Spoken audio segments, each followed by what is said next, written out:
Antonio, Kevin, hello, Lady Pleasant, hello, Beverly, hello, Keisha. So many people. Rashonda, good to see you. Phyllis, hello, good to see you. Lois, God bless you. Grace and peace be unto you. Y'all share this. But we're going to jump right in. Bishop, I want to jump in because I think that there's lots of conversation around spiritual fathers now. Spiritual fathers, spiritual mothers. Are they significant? Are they still here? Are we seeing the last of what we know of spiritual fathers? I had a conversation with a group of pastors a while back, and there was a theory or a philosophy that there is wisdom in the multitude of many. So you don't necessarily have to have a father. Are mentors and coaches replacing fathers? If that's the case, what's the detriment on that? But let's start here. Let's start with I guess the question at hand: why do we need spiritual fathers? Do you think that it's important for us to have spiritual fathers? I think it's important for people in the natural to have a father, period. Because the word spirit is put in front of it, don't make it any different. A house without a father is not really as balanced as a house that would have had a good father. The word bad tagged to it or irresponsible is different, but I believe households are more wholesome where there are parents, father and mother present doing their roles. Absolutely, I believe that they are necessary. So if there was a job description given to one who is a spiritual father, from your angle, tell us what that looks like. Pater is the word for paternity. Okay, it means covering, it means canopy, it means something that covers. Okay, a true father is there to provide, to protect, but also to promote.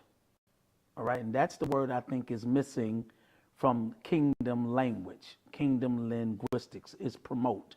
But we never promote that which is not obedient, that which is not accountable, that which does not want to walk upright. So what it looks like now, looks like a parole officer. Back in the day, we obeyed easier because the rod and staff comforted us. Wow. Now conversations and just saying I understand you does not work. So where there is no rod of correction, there's a longer dialogue full of fluff that takes us nowhere. Wow. So I heard you say about 3 times accountability. Is that accountability from the father to the child, or is it from the child to the father? Does it go both ways? The accountability is from the child to the father. The responsibility is from the father to the child. Wow. Okay. I'm responsible for my children, whether they're accountable or not. I'm still responsible for them. Oh, that's awesome. That's awesome. So what does accountability look like from a son? You're my spiritual father. More than that, you're almost like my biological father. I look at you like a biological father. So I get the best of both worlds. You coach me in ministry. You coach me in marketplace. You coach me in life. You coach me in character. We talk about all things. You coach me in marriage. You coach me in a lot of areas. How does one find that? Like, where does that come from? Is this a God-ordained thing? You don't find it. No one found their parents unless they were born and was given to adopted parents and go on to search. Mm-hmm. Okay? Parents cannot be chosen. You don't choose who your father and mother is. It just happens. I think that most people would have had one, but you don't know what you're looking for if you actually don't know what you need. And a lot of people are looking for healers. They're not looking for parents. They're looking for the masseuse, somebody who understands them, someone who will rub them down. Because to be wounded and then find who your parent is, and that parent now has to be a responsible parent, you feel like you're being abused. Because now on top of your wounds, they have to tell you their truth of who you are and make you accept what you did to be in the position. Now you no longer even want a parent, you don't want a father, you don't want a pastor, because they're basically repeating words at a time when you're too hurt to receive them. Wow. So how does, I've heard you talk countlessly about your bishop, and how you served your bishop for all these years before he passed, how you sold into your bishop. You were a tither, you were a giver. You were very accountable to your spiritual father, and even after his transition, your submission to where you are now for covering. What does accountability, if you will talk from the standpoint of a son, what does accountability to a father look like? Wholesome, healthy accountability from a son to a father. Dialogue that, because I think in my generation and beyond, we get it twisted. We think we find our fathers and we can divorce our fathers. We can leave and go somewhere else. There's not the organics there, and it lacks the accountability sometimes. So let's talk about what healthy accountability looks like as a son. Well, we do have cases in legal laws now where a teenager can be emancipated from their parents. Okay. First natural, then spiritual, for several reasons. But for me, as for me in my house, what this generation is missing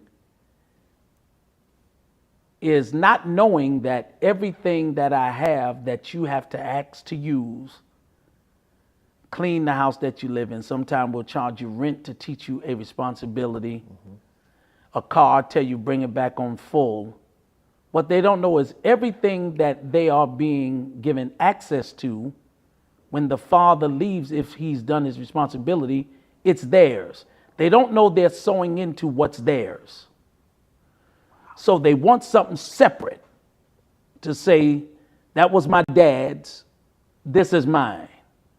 When they become a parent and go from sonship to being a father themselves, biologically or spiritually, everything that they're working towards is to leave it as an inheritance for that person. So this generation does not want to help us upkeep what we're doing because it's not something that I want to do. But it's been something that we've been doing that's been putting money in your pocket, helping you go to college. It's still something that has been assisting you on your journey. You follow me?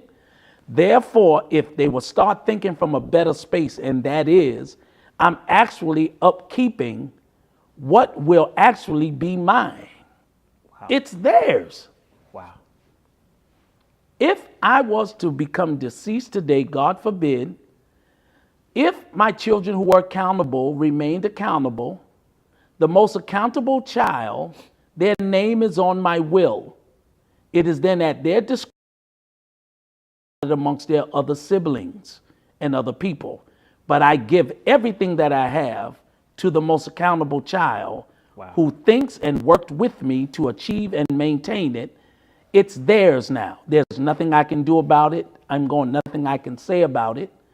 But what they don't understand is they're walking in something with their head held up because I actually was a great son to make sure that my father's legacy continues. It's theirs.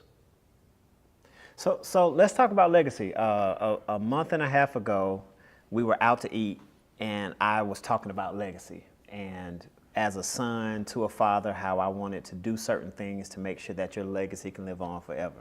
Right? So let's talk legacy. I don't know if you remember what you said about legacy, but it was the first time I ever heard that stance from a father to say, hey, what legacy truly is. So what did I say? So I can tell you what I'm going to say. You basically say what you just said. Hey, everything that you're doing now, we say is legacy. I'm gone, but it's really for you. So as a son, I guess what I really wanted to kind of stroke is the fact of the need to die into fathers.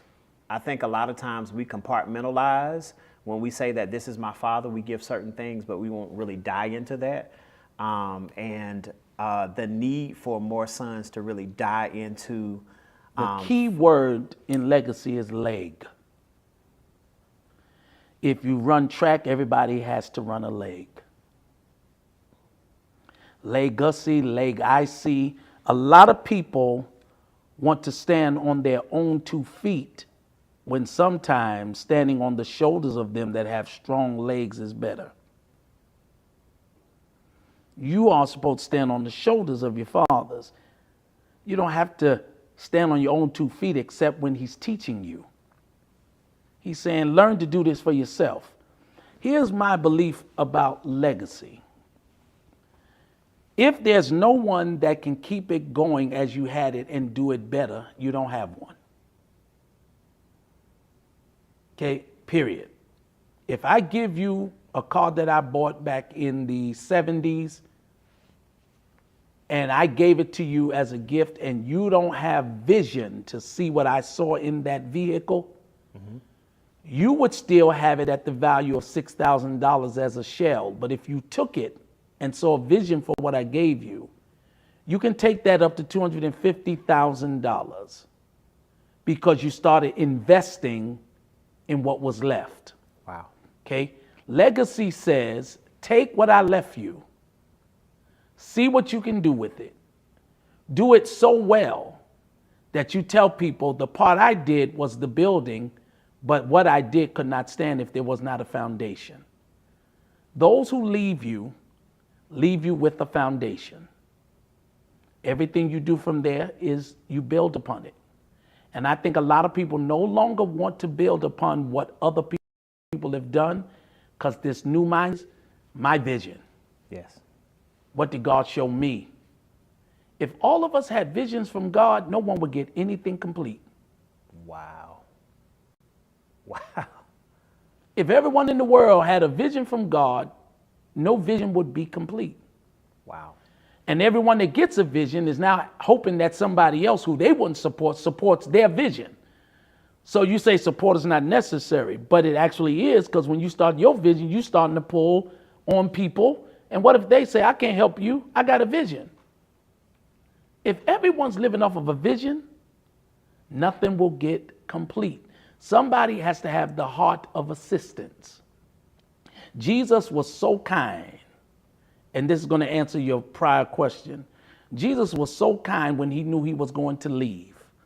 He was about to ascend back unto his Father. Yes. He said, I come to do the will of my Father, him that sent me. He laid claim that he has a Father through the whole scripture. Yes.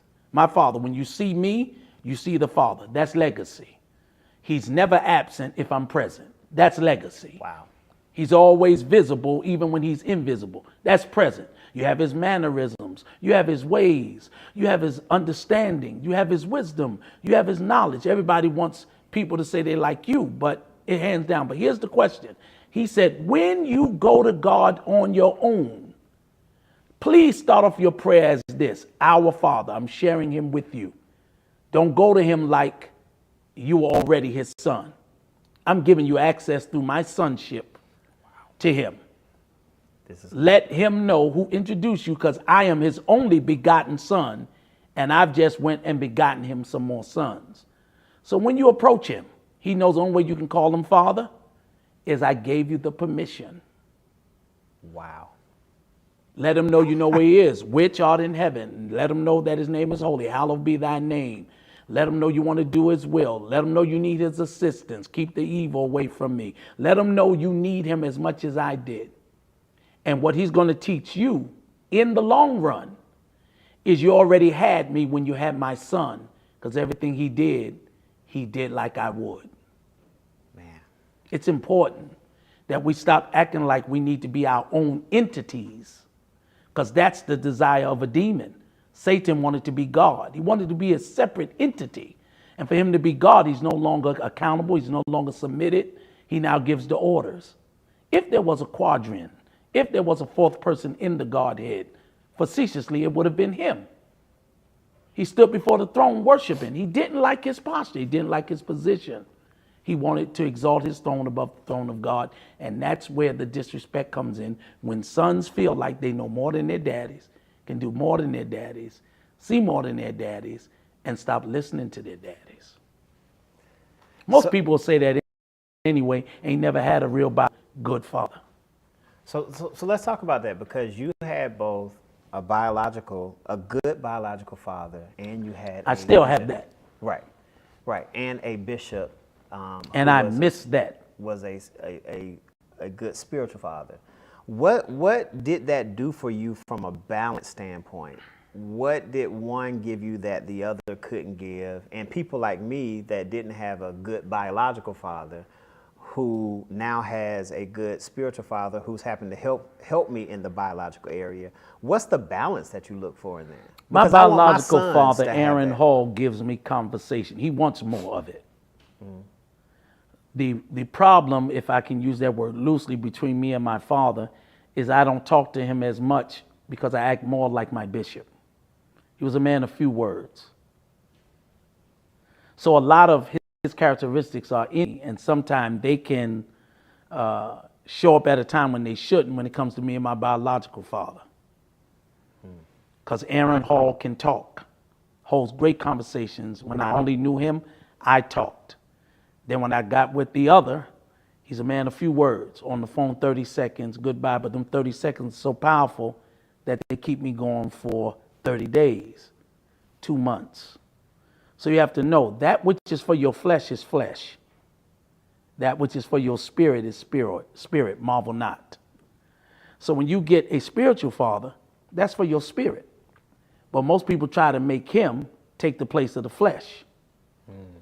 And that's when it becomes overbearing. And sometimes fathers that have been hurt by their biological children, they put upon their spiritual children the same pressure to get the love from their spiritual children that they couldn't get from their biological children. And that's unfair.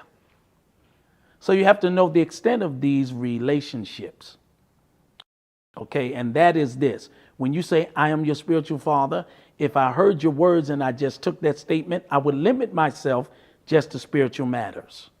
But when you said, you're like my biological father, and I know the extent of what you meant, the reason why you have access to me more than just a spiritual son is I know that I've been anointed by God to supplement you in that area. Absolutely. Absolutely. And as a spiritual father, I can walk away. As a father, if I'm responsible, I'm not supposed to. Absolutely.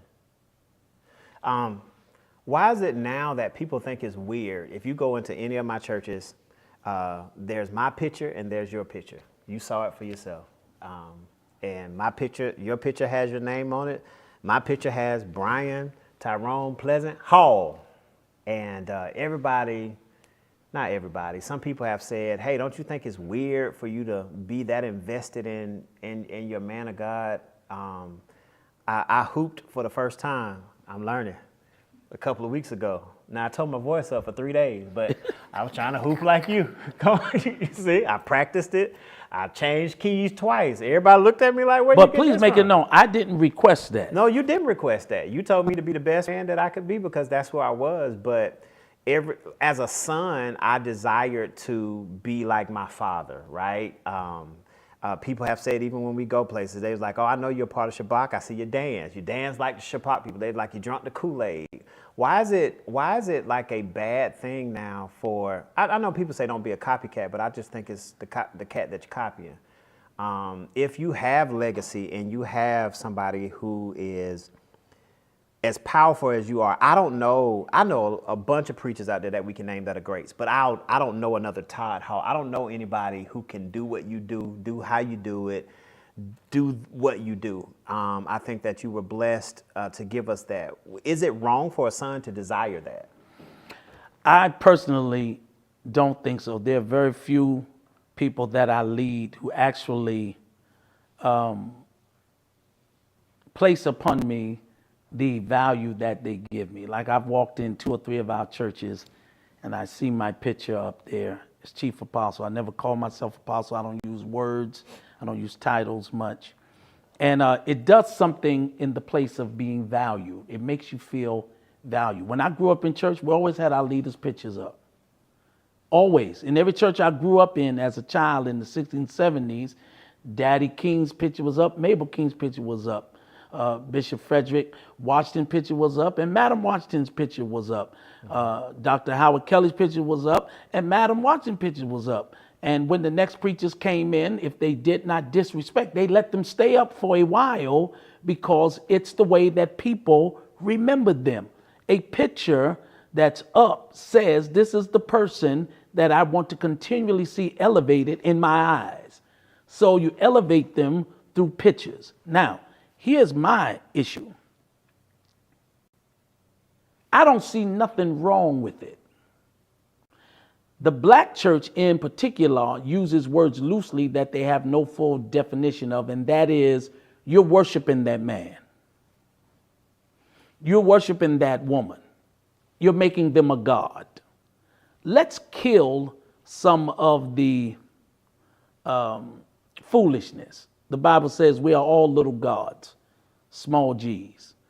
We all are created in his image and likeness, at least Adam and Eve and the family was. And now we get to create our children in our image and likeness as well, to the point where we enjoy hearing when people say out of respect, "Ooh, you remind me of your daddy." Oh my God, get out my face. You talk like your father. We didn't go around practicing this. I don't go around trying to talk like Aaron Hall or walk like Aaron Hall, but it's in there. Why? He's my father. Okay, here's the problem. People then start translating that to look like a cult. And because they have poor grammar, they don't know everyone is a cult, but not an occult. Oh, wow. See, an occult is when you start worshiping a person to where you can no longer see God, and everything they tell you is God. And you drink the real juice, the Jim Jones, whatever. But a cult means that a person has been so great in their responsibilities to where they're beginning to replicate themselves everywhere. They're branded. You go to a cow stable, cow stall, you know whose cows they are because they got the brand on them. They got the brand. You don't judge them by how they look. You judge them by the brand, not by the looks.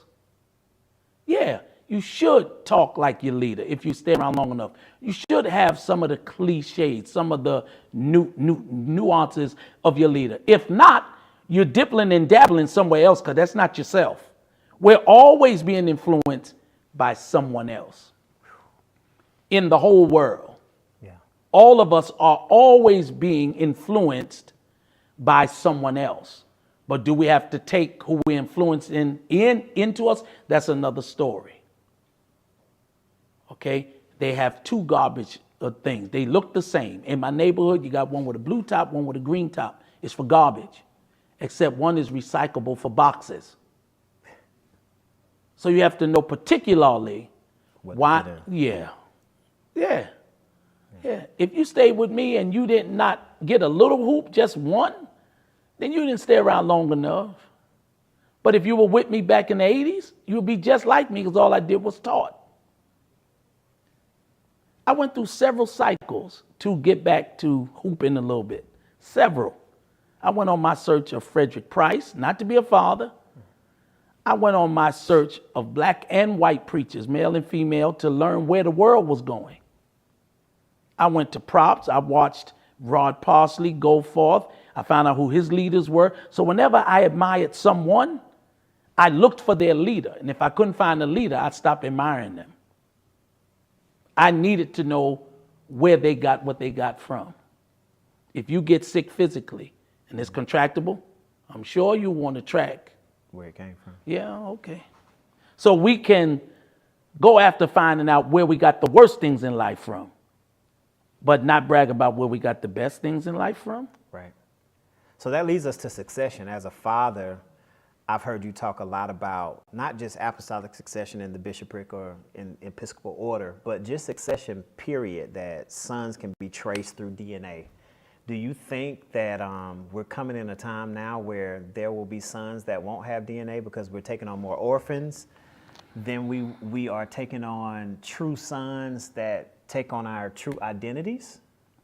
I'm only looking at my phone to see how many people is somewhere because I'm new to this digital space. I'm on there, but I actually want to see. Okay. And I want to know why some of them are not sharing it. Because you got a group of people who won't share what they see, because if they share it, the people that see it is going to wonder how you under it and not like that. Wow. Wow. I know now who's connected to me by who took time out to sign in. I know whether they believe what I believe by who they share it with. Wow. I've never, ever been a great leader yet. I'm still on the path to learn how to be a great leader. You all that submit say you're a great father, but I've always been a great son.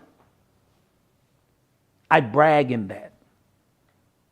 Yes, sir. That's where I rest. And I know that a lot of what I'm receiving from God is because of how I served a man. So tell us what that service looks like. If one is to be a model son to a father, what does that look like? And include giving, because some people don't think that they're supposed to give to the father. The best story in the Bible to tell, those who are rookies right now are going to jump in and say the prodigal son. You know, they're going to jump in. And I see y'all looking at Bishop Brian Pleasant, wonder what he's doing. He's attracted to clicks, so he's looking at our TV board to see how many of y'all talking. He's attracted to metaverse. Okay, so it's not that he's ignoring me, but my thing is, the greatest story in the world is Elijah and Elisha. They say Elisha so they can differentiate the two. He followed Elijah with passion.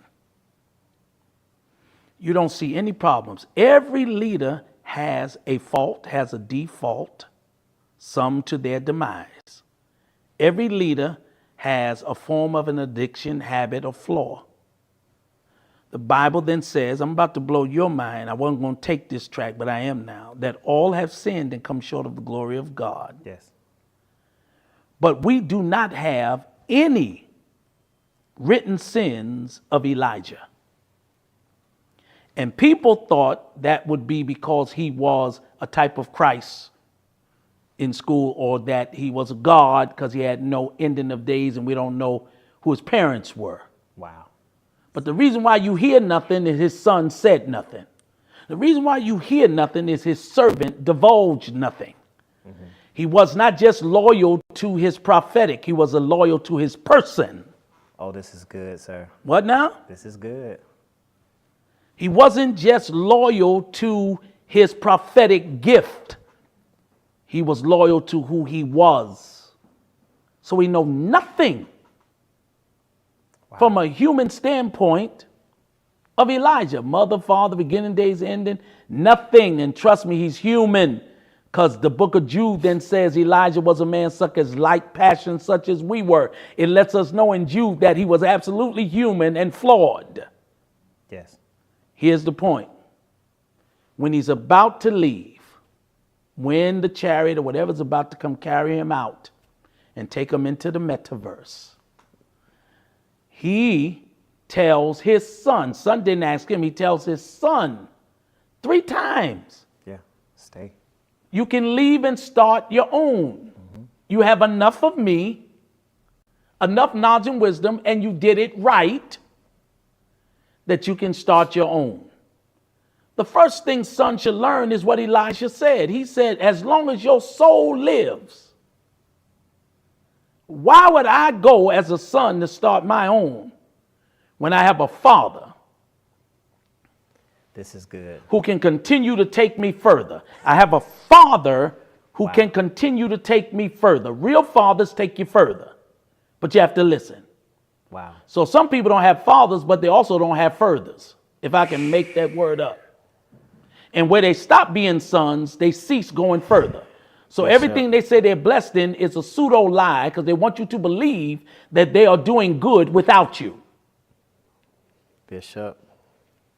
Okay? He says, leave again. These are pleasurable departures. He's saying, you have learned all you can from me. I'm about to be taken by God. This is an exit by God. God's taking me from you, and I'm telling you, you can leave now in peace. He says, as long as your soul lives. Wow. Now, people would think that that type of dedication is an occult. Yes. Is a worship. So don't judge with me or other leaders that have that type of influence in people's lives. It's in the Bible. So how was it handled? He says to him, being that you're going to stay until I'm gone. The father, the leader says, what can I do for you? Yes. The son didn't ask for anything. We're living in a generation where they're asking for things, and if they can't get something, they're ready to go get it. I should have this by now, this, that, get promoted. Next week, they ready to start their own thing. All of these promotions cause them to become terrorists instead of terrific, right? Bishop. And you have to assassinate who assisted you. Oh my goodness. Just continue to climb this ladder to nowhere. Oh my goodness. Here's my point. I want a double portion of your spirit. He didn't say of God's spirit. Right. He didn't say of the Holy Spirit. Whatever spirit is upon you, I want it. He didn't ask for his gifts, his talents. He didn't ask for the prophetic. Right. I want whatever God has placed upon you to be placed upon me. Fast forward. This is where you can clap, and if we had an audience, they could scream. You ready? Ready. Here comes the chariot. Mm-hmm. But the precursor to getting everything was, if you see me when I go up. Mm-hmm. You have to stay until I'm elevated. You have to stay. You have to see it to get it. You have to be there to the end. This is so good. To the very end. If you see me when I go up, chariot comes, splits both of them. Right. Takes Elijah. I wish I had time for this. Took him up. Mm-hmm. And for the first time in all of his years following this man that he served right, called him master, was subservient, never got familiar, never messed up his name, washed his hands, served his food, did everything. This is the first and only time you hear him say, my father. He never called him father the entire tenure. That's why Elijah said, you ask a hard thing. Because asking it from a part of being a servant, I can't do it. But if you were a son and addressed me by my right title, I would have the legitimacy to release upon you what I couldn't as you being a good servant. That's the only time he ever said, my father, the horsemen, chariots of fire. Once God heard the word father and the dynamics of the relationship shifted to a place of responsibility and reason, that's who got the double portion. People asking God for double portions of everybody that they admire. Illegit. It ain't gonna never happen. You have to serve. You have to be a son. Wow. Wow. So I have two more questions, and because we're running out of time, but is there ever too much that a son can do in serving a father? Here's a context that we can take. Jonathan laid on the sword after his father was killed. When we preach it out of context, we say he committed suicide. But the reality is, I think it was a son who said, hey, my assignment is complete because now my father is gone. So is there ever too much that a son can do in serving a father? The answer would be yes. Yes, I know you expected no. But the answer would be yes, in that if that son/daughter is not actually passionate and engrafted into the father's vision, it's an illegitimate sacrifice. I'd rather you go on your own and live the best of your ability than to die helping me and your heart is not connected. Let me give you an example. God told Abraham, take Isaac, thy only son, and go sacrifice him. Go sacrifice him. He never told Isaac that you're going to be sacrificed. He only shared that information with the father. It's the new son saying, well, that don't grip my spirit because God didn't tell me that. I know he told him, but he didn't tell me. God does not work in that dynamic. Wow. He said, take him and don't even tell him. And he took him. And they're walking. Right. And he put responsibility on the son. Carry the wood. We're going to the mountain. The son was intelligent enough because he had a relationship with the father, not out of fear. He said, I see the wood. I see the fire. Where's the sacrifice? Mm-hmm. And Abraham said to the son, God will provide. But while they were walking, there's a scripture and verse that says, he spoke to his servants, not to the son. He said, I and the lad go and we will return. He took no servants up that mountain, just a son.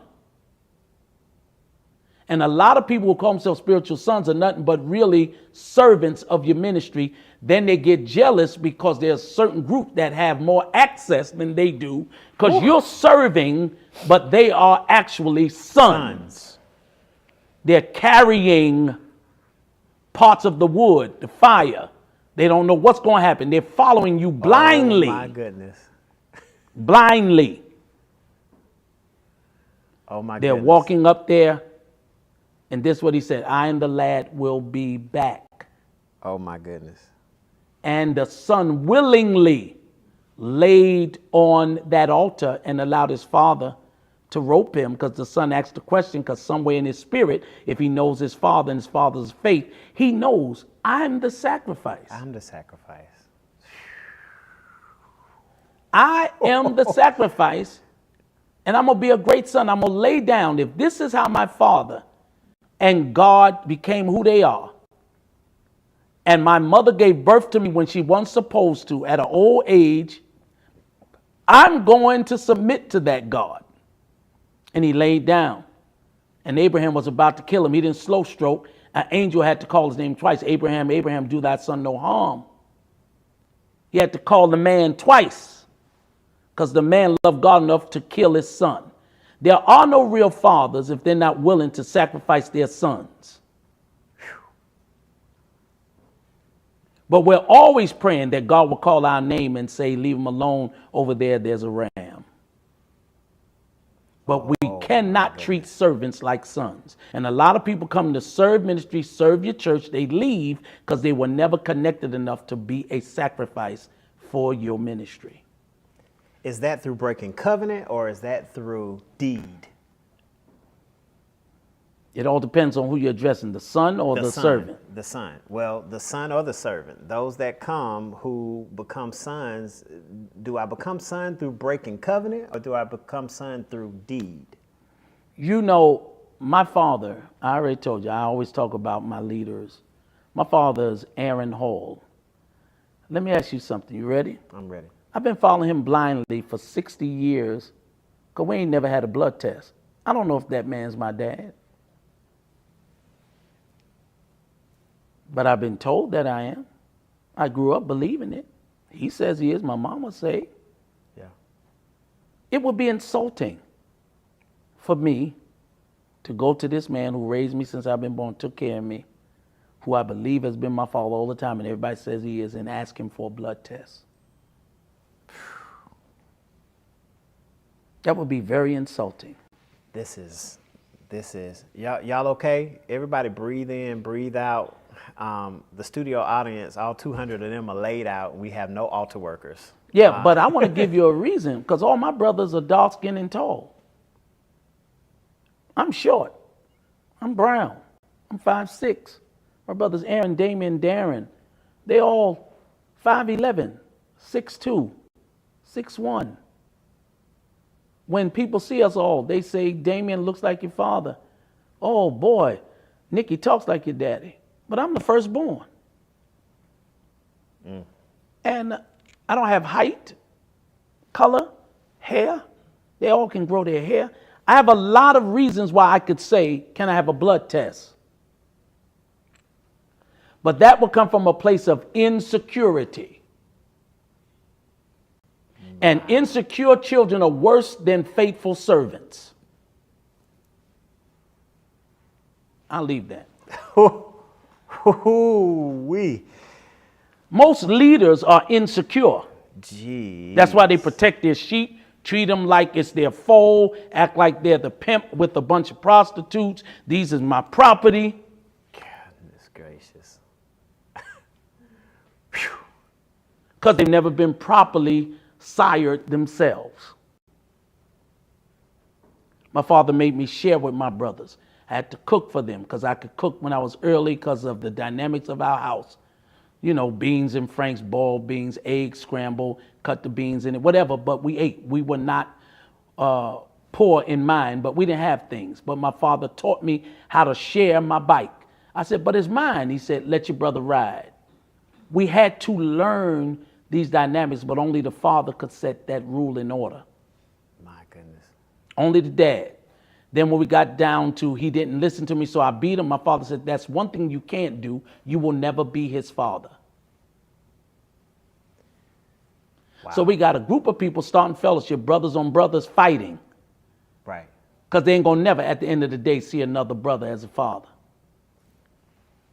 Oh, Lord. We're going to have to do part 2 of this, but this is where the turn, this is where the turn is going to come. And this may be a simple question. You're pastoring now, right? So you have Shabach, Christian Fellowship. One of the most difficult tasks of my life. And now you're pastoring. For one of the most difficult tasks of my life. All your members are not your children. True or false? Oh, absolutely true. So how does one distinguish between, I see Terrell, that's a spiritual daughter to me. I see Apostle Gloria, that's a spiritual daughter to me. And I see several of my members on here that are not necessarily spiritual children to me in context of our relationship. I really hate that word spiritual. Okay. And maybe the word I'm using is too harsh.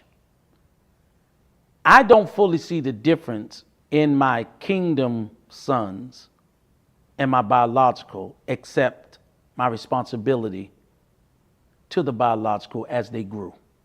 Okay. When I call someone son and daughter, I become as the father as I would to my kids. Now, people are not going to like that.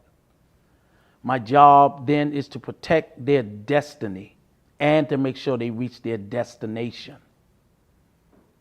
Okay, period. Okay, that word spiritual is being used in a negative light to where people say you can't get in my business. You know, I'll tell you about my church, but I ain't got to tell you about me. You know, I tell you about what's going on with a spiritual dream, but I'm not going to tell you about the mistakes that I made. Wow. I want you to use your gift to tell me what this dream means, but I want you to stay out of my business to tell me why my marriage is failing. That's not your business. Jeez. Okay, so that word spiritual, one day when you do it, we'll break some Greek and Hebrew down. Okay. A lot of folk pastoring don't have knowledge of the Bible. They don't know the Greek. They don't know anything about etymology. Etymology. They know nothing about theopos theology. Right. They are great at stealing, using, borrowing from YouTube and whatever, which is fine if you're going to submit, commit, or at least sow into the person whose information you're using. Right. Okay? It's bad when everybody feels like they can use your car, but when they use Hertz, they pay a rental. It's bad that they want your car for free because of relationship. Free. My God. But will pay Hertz and bring it back full, but get upset when you say, can you just put gas in it? Oh, my goodness. It's just, even Hertz now is not using their car. They're using your insurance. They ask you, do you have insurance? Correct. It's you have touched a soft spot in my heart. Okay, and even though we need to go a few more minutes, because even though we're on a time schedule, the people are listening. Yeah. Hey, how many people we have on the tube? 462. 462 people on YouTube. We're not letting them go. You can go. But the Father's staying right here. Yes, sir. You see the difference? How many is on Instagram? Okay, they download because that's a different social media platform. We have quite a bit on Facebook. I've never done Instagram Live. It's not even on my page. None of this is on my page. Yes, just so y'all know, I purposely said let it stay on the sons and daughters page. Yes. None of this is on my page, or we have more people.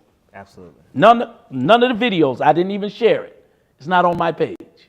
Yes, sir. This is straight conversation. Yes. My point is this, and you didn't want to go here, but the fathers of today, including myself, we have allowed ourselves to probably take transparency to nakedness, and we've tried to use other methods to show that we are human, to where our innocency was used against us. So now that this generation can see the mistakes of the fathers, Yes. they use that to strengthen their posture as being an unaccountable individual. Wow. I don't have to follow him. He just did this. I don't have to follow her. She Right. did this. Who are they to tell me something? Correct. My mother was on drugs, but when she said go to bed, I went to bed. What you mean? Right. I didn't say she a crackhead. She just got home, walking up in here. She ain't even cooked dinner. Talk about she's my mother. Boy, we'd have got slapped. Because the most powerful statement that a real mother could make in a strong household, watch, is wait till your father gets home. Wow. This is so good. That statement is no longer powerful. But that statement made a child start acting right before the father got home. All right, Mom, just don't tell daddy. Right. Where is that reverence? Where is that respect? When I fell short as a preacher, as a prophet, when I had a child out of wedlock and whatever, the worst hurt I had was wait till my bishop hears this. I was not caring about no church appointments. He ain't going to be able to go preach nowhere. Right. What I really had an issue with is the man that believed in me, that undergirded me, is about to be hurt. And a lot of people who told him not to cover me is now going to have a reason why he shouldn't have. And when that man still stood up for me, in the world, against all that was true and false, leaving. If somebody can stick by you in your worst and see you do things you know it's out and he still fights for you, leaving is not even in my conversation. I'm staying where I can be protected and prosecuted. He tore me up, but he released me to go continue doing what God said to do and protected me in public while he whooped my behind one-on-one. The worst beating I ever had was from words, not from a belt. And the words only hurt because of who it came from. My father. I think fathers. What was Jesus' worst pain? Can you come up with it? Even if you can't, you don't have to, but I can. His worst pain in the world was, my God, why hast thou forsaken me? I need you.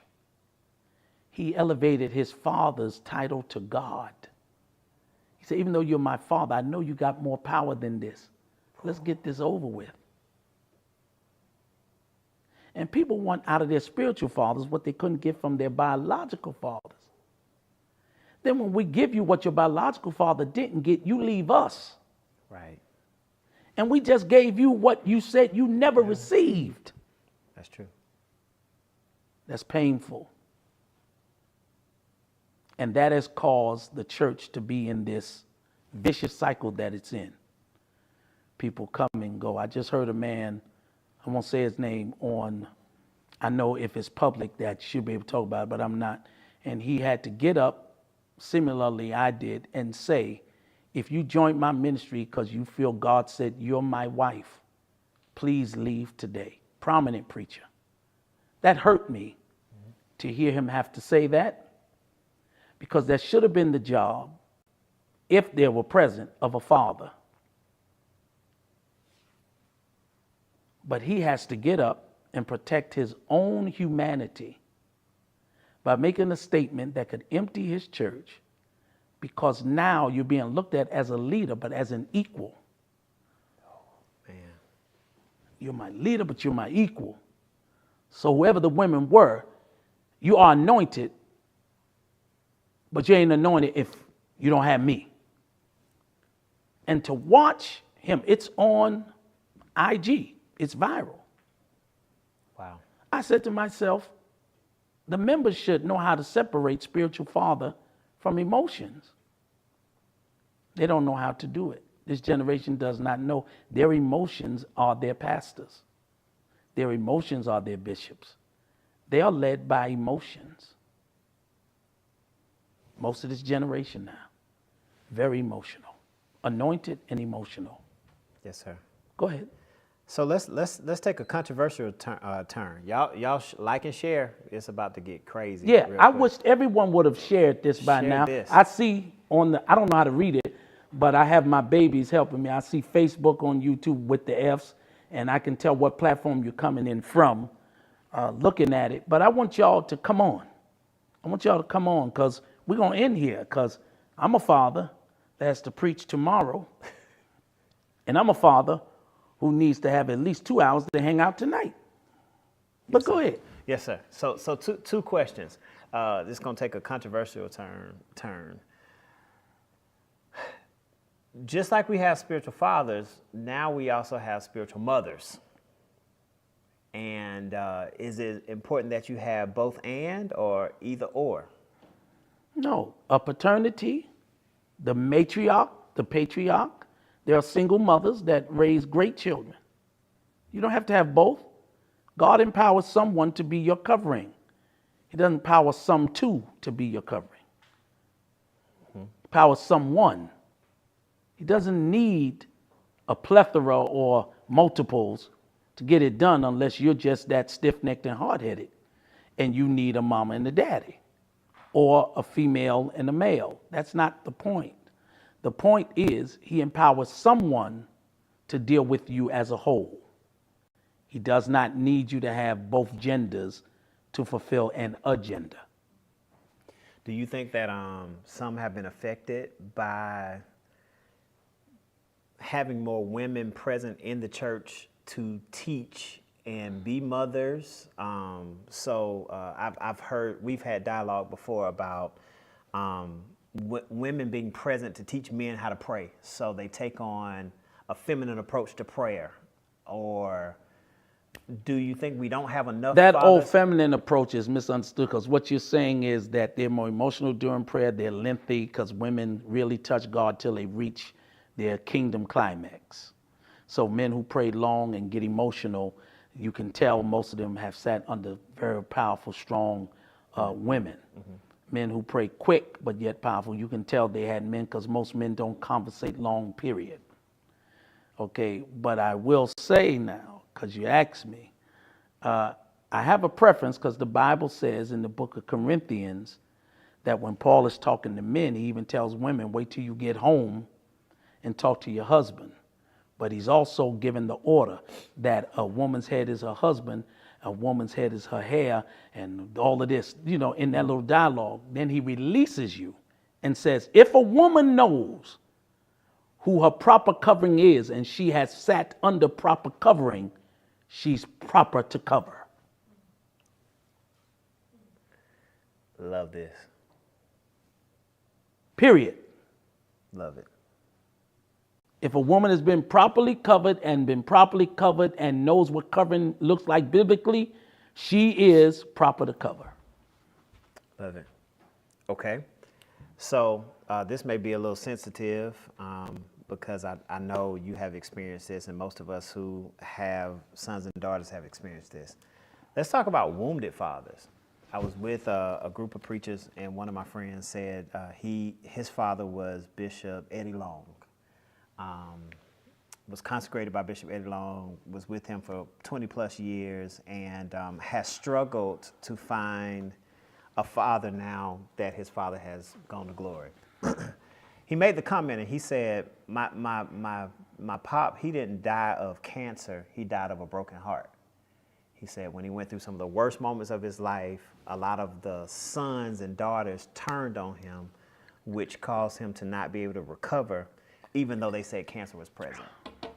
So let's talk about wounded fathers, because there are so many times that we talk about church hurt from a member standpoint, from a son and a daughter standpoint, but we don't talk about the leading while bleeding. standpoint.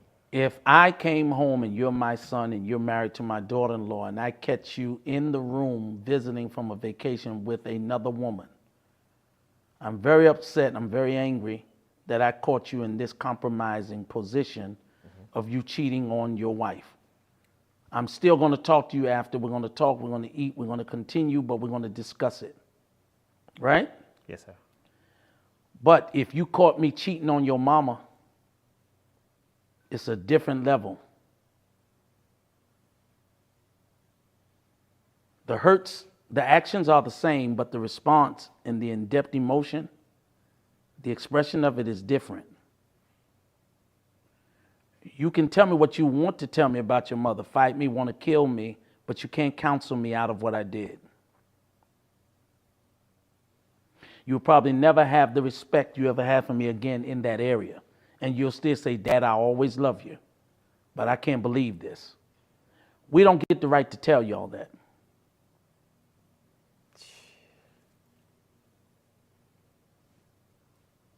If we're caught in the same compromising positions, the outcome and the conversation is very different. Very different. I'll give you an example. Wounded fathers have first been sons. No one's a father that's never been a son. True. That's why we should be respected, that we made it from sonship to being a father. In the natural world, you're not a father until you have a baby. Okay, so you're not a father while you're a brother with no kids, in the natural order of things. Right.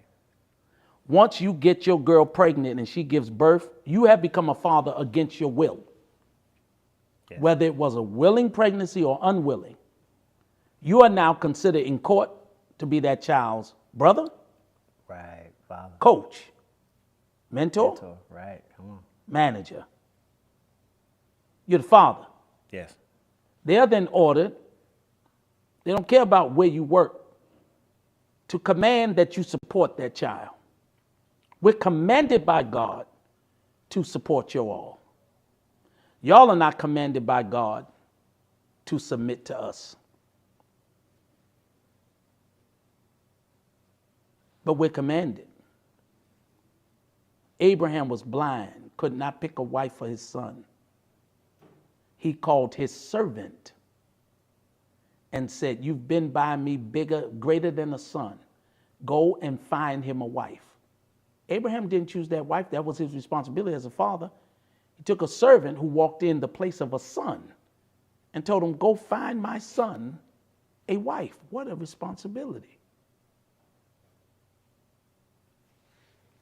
Wow. We've not been taught it. So we that have been taught it, having to leave folk who have not been taught, it hurts us when we hear the disdain and the disrespect that comes out of the mouth, even in respect. There's a respectful sarcasm. There's a disrespect in silent words or short sentences. Now, what you don't know, and I want to say this, is certain people like me who have been victims of hurt as a wounded father, bleeding while leading. Yes. We knew when we said we were your fathers who had the propensity to leave and to betray us. We just hoped that they would outgrow that place. We knew who had the propensity to betray. We studied them. They didn't study us. They only knew of us what they see. But when you're father, you go through a study. We know who their leaders were. We called them. We asked questions. So we knew what we were adopting, hoping that we had enough of God in us to help them get what they couldn't get anywhere else. So did they actually wound us? The truth is they assisted, but the actuality is we wounded ourselves because we allowed it. Real fathers don't give up on children. Children do give up on fathers. But real fathers and mothers be like, can I give up on my child? Even if they're in jail, the mother be like, that's my boy. Right. She never says that's a criminal. True. That's a robber. She never calls him what he did. She calls him who he is. Absolutely. I know I have a few lies around me to say they sons and daughters, a few everything. But I never call them what they do.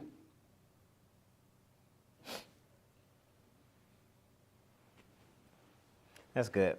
As we close this, I see some of my Shabach brothers and sisters on there. I won't start calling names, but I see a bunch of them on there. And I can say, I can't speak for all of them, but I think I can speak for most of them, that you have been an amazing father to us.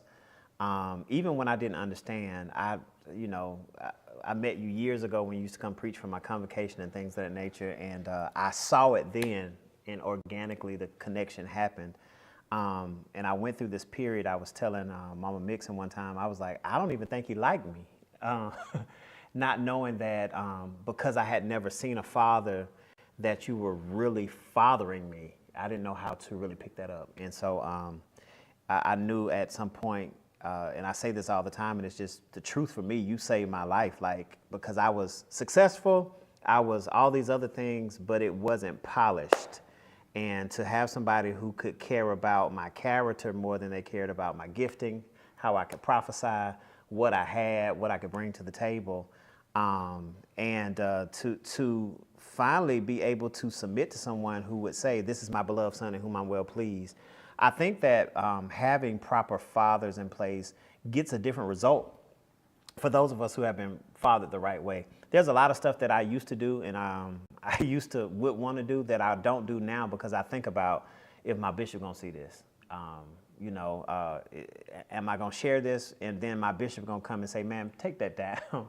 Am I gonna do this? And is it gonna embarrass my bishop? And even you appointed me as vice bishop of Shabach. That was a certain level of, responsibility as a son, but it was also a certain level of accountability for me, because I'm saying, hey, there's just certain things that I just can't do because I'm working for the family business. Like, this is my father's vision that I'm carrying. So I now have to be accountable in a different light.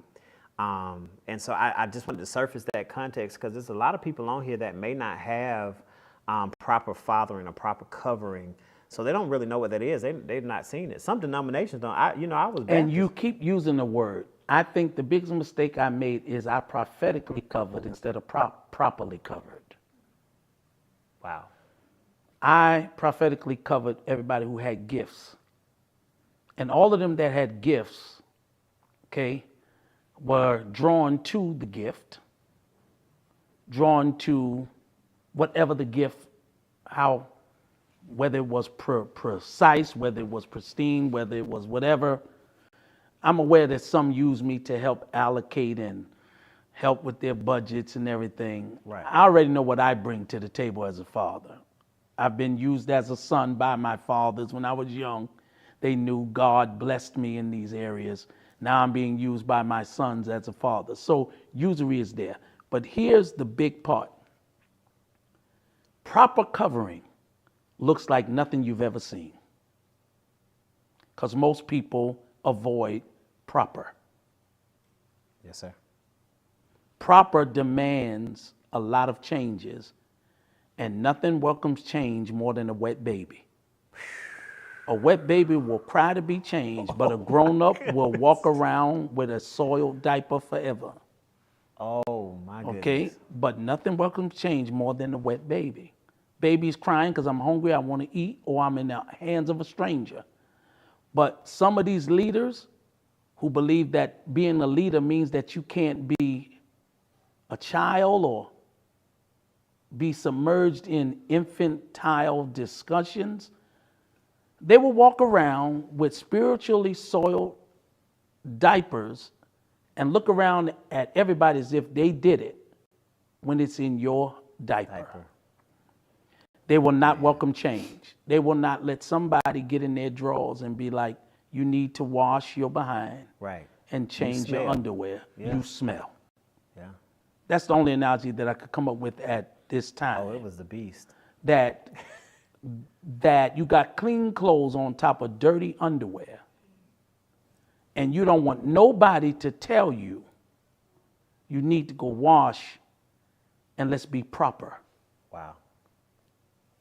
It took a lot for me to become proper. I'm glad I had my bishop 26 years.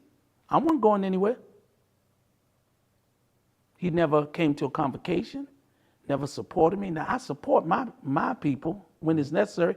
He's never sent an offering, never had to. He did what he was supposed to do. Stop me the day that I said I'm never going to preach again. And I meant that. I was let down by a huge organization who now is showing me love, but I had never been that hurt in my life by an organization that I grew up in. And he is a part of that organization, so I should have never talked to him because he's an extension of that organization. But he showed me a love at the time when I was through. I wasn't going to backslide. People thought I'm like them. I'm not like them. I'm staying with God. So I was going to be the most uncovered, anointed leader on the planet. But not like everybody else because I'm not preaching anymore. I'm not prophesying. See, I'm not going to do those uncovered. Yeah. I'm going to go to church. I'm going to pay my tithe and offering to whoever the pastor is, but I'm no longer singing in choirs. I meant what I said. Mm-hmm. And this man came out of nowhere and said, I'll see you Sunday. Be ready to preach. I didn't bring a Bible. I didn't bring suits. That revival went almost a month. Miracle signs and wonders, and I felt nothing. Now, I mean miracle signs and wonders. Blind eyes opening, people who are paralyzed getting up out of wheelchairs. This is documented in Vegas. It's still talked about now. And I felt nothing. Zero. Wow. And what I needed was that one man who barely talks. He says, I don't care who don't believe in you. I do. I don't know him. So everything I did after him, I did in his name. Every time I made a decision, I thought, what is this going to do to Bishop Caruth? What is this going to do to whomever? Mm-hmm. I also thought about my biological father. What is he going to say? Because he heard all the rumors too. And they didn't know he was my father. All they knew is this barefoot prophet Todd Hall ain't no good, got babies out of, and my dad has to hear this. Wow. Then still come hug me and kiss me. How do we think that we can get a father like that once and it's easy to leave and get it again? It took you that long to get it once. Ain't no guarantee you're going to do that again. True. Now, which one I enjoyed the most? I enjoyed being a submitted son. I'd rather him be alive and tell me what to do than for me trying to get people to do what they should. I don't get no joy out of being no bishop over other people. That's a responsibility. Yes, sir. That's not a blessing. It's a responsibility. So now we have Shabach Network. And y'all made me do that. People want to know why we changed the name. Fellowship, Shabbat Fellowship of Churches, that was for our generation. But this new generation, they're just attracted to something that I didn't have to offer, that God sent people into our lives that understand their lingo. Yes. It's a different net to catch fish. Yes, sir. And I'm because cool not with just it. pastors need to be covered. You got dance teams, you got praise bands, you got 501c3s, you got business owners. They all Like need I to said, have y'all thinking proper- more expansive than me. Yes, sir. Mine stopped at fivefold ministries or four, whatever you call them. And the day now has approached where we're leaving just the brick and mortar and going into the world to compel men to come. And that word network will determine how we work the net. So I dare not leave these 700 plus people who are with us on various platforms. How many people? Because there are some pastors, there are some business owners, there are some, singers and musicians. And If they things want to of that be nature. properly covered, And they I wanna be can do the properly job. covered. If Right. they want to be just prophetically covered, I'm retired. I'm retired. I can no longer just cover gifts. I need to cover character, morals. I need to cover what I want to be before I leave the earth. I would one day want to be married. I want to leave here a wholesome example to the world, not just in my gift and my hooping, my dress code.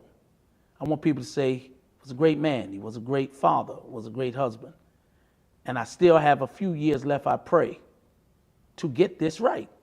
Because now God is not calling for preachers to occupy heaven. He's calling for people who walk in a certain light. Heaven is not for preachers. Heaven is not for musicians. It's for people who walked in the light, character.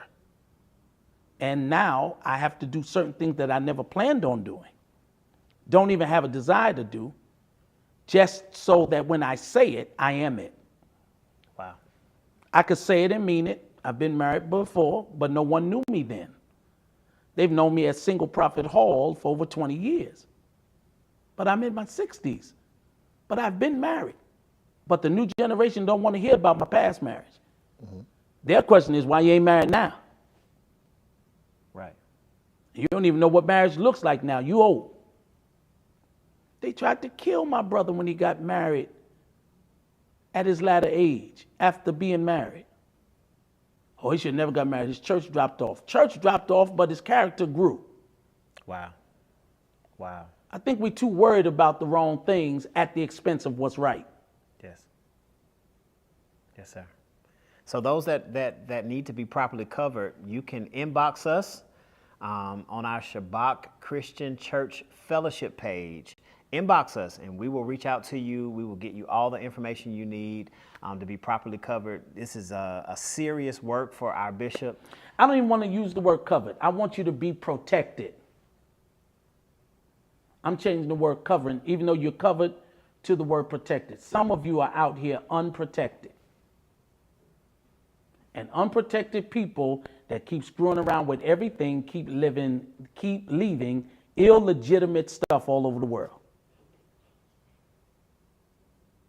Need you protected.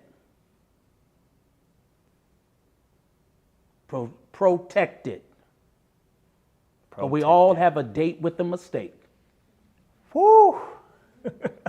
Oh, I'm sorry. I forgot I was on the panel. All of us have a date with a mistake. Yes. And based upon who's covering you will let you feel how protected you are. I love that. I love that. That's factual.